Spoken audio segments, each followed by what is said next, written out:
Hello दोस्तों, नमस्कार। हम आरती शुक्ला अपने अवधि लोकगीत चैनल पर आप सभी को एक भजन गीत सुनाने जा रहे हैं।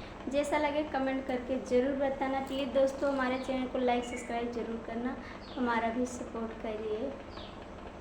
बेल के पतैया पे कान गुनबाए भोला गईले लोभा। बेल के पतैया पे कान गुनबाए भोला गईले लोभाए।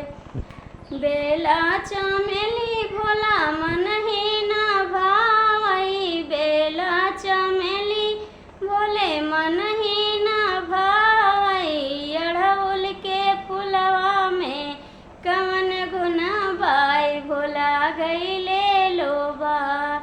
अड़हुल के फुलवा में कवन गुण बाई भोला गईले लोभ। आई बेल के पतैया पे कवन गुण बाई भोला गईले लोभा।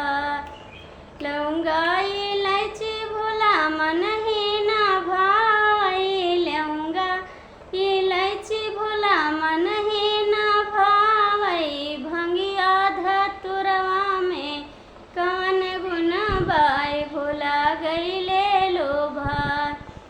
भंगिया